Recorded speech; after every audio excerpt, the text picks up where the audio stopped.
বউকে দেখলে আমরা কি বলবো? পারবা ইনশাআল্লাহ? এই যে পারবা? তাহলে কিন্তু ছোট বাচ্চা, ও যদি পারে সিরাজগঞ্জের ব্র্যান্ড তার প্রমাণ হয়ে যাবে যুবক ভাড়া, ঠিক কিনা বলো? আসো। আরে বেটা দৌড় দিয়ে তোর বিয়ে হবে না দৌড় না দিয়ে? মাশাআল্লাহ মাশাআল্লাহ। আসো বাবু, তুমি এই পাশে আসো, এই পাশে আসো। এই যে হ্যান্ড মাইকটা কোথায়? হ্যান্ড মাইকটা দাও, সালাম দাও সবাইকে একটা। আসসালামু আলাইকুম ওয়া রাহমাতুল্লাহি ওয়া বারাকাতুহু। আরে ভাই, আপনারা ওকে অ্যাপ্রিসিয়েট করবেন। ও যখনই উত্তর দিয়ে দিবে, 1 নাম্বার নিয়ম, আপনারা সবাই মিলে বাঘের মতো বাঘের কণ্ঠে বলবেন, বলেন সবাই মারহাবা। আরেকবার বলেন সবাই মারহাবা। এই পিচ্চিকে আমরা ওয়েলকাম জানাই। আল্লাহ ওকে উত্তর দেওয়ার তৌফিক দান করুক, পড়েন সবাই আমিন। ওকে আমি খুব সহজভাবে প্রশ্ন করবো, আশা রাখবো সে পারবে। বলো তো, আমার নবীর গায়ের চামড়ার রং কেমন ছিল? পারবে? সাদা সুন্দর না লাবণ্যময় সুন্দর? বলো সবাই। লাবণ্যময় সুন্দর। এবার বলো, আমার নবী কি দেখতে লম্বা ছিলেন, গুঠু ছিলেন, না মাঝারি গঠনের ছিলেন? মাঝারি গঠন। আল্লাহ বলেন সবাই মারহাবা। এবার বলো, আমার নবীর চেহারায় দাড়ি কি ছোট ছিল না চাপ দাড়ি ছিল? চাপদারি।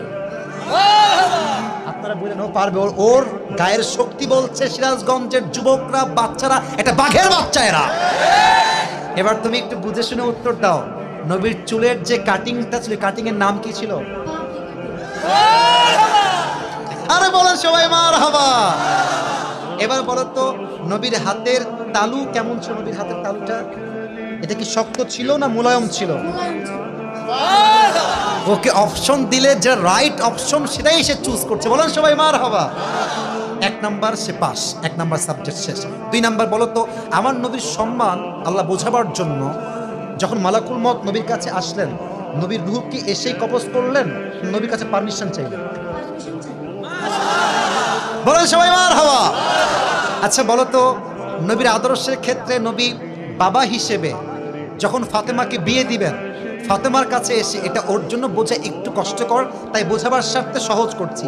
বাবা হিসেবে ফাতেমার কাছে এসে নবীজি কি বললেন বিয়ের ব্যাপারে?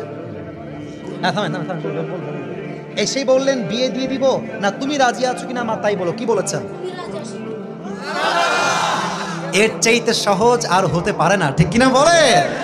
আচ্ছা এবার তুমি বলো তো, নানা হিসেবে নবী কেমন ছিলেন? আমি বলার জন্য একটা হাদিস বলেছিলাম, যখন হাসান হোসাইন আসতেন নানার কাছে, হাসান আর হোসাইন সালাম দিতেন আগে না নবী নিজেকে সালাম দিতেন? আচ্ছা এবার বলো, নবীর কাঁধে যখন হাসান আর হোসাইন উঠে বসলেন, নবীজি কি ধাক্কা দিয়ে ফেলাই দিলেন না কি করলেন?